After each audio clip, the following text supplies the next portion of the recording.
I mentre donem gràcies al Senyor per la seva bondat, aprenguem també d'acord amb les paraules de l'Evangeli a buscar primer el regne de Déu i ser justos tal com ell vol. I la resta ja ens diguem.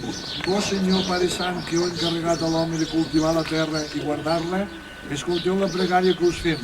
Concediu-nos sempre una collita abundosa i tota mena de fruits de la terra. Aparteu el perill de pedregades i tempestes i multipliqueu l'esplet de totes les llavors. Per Crist Senyor nostre. Amén.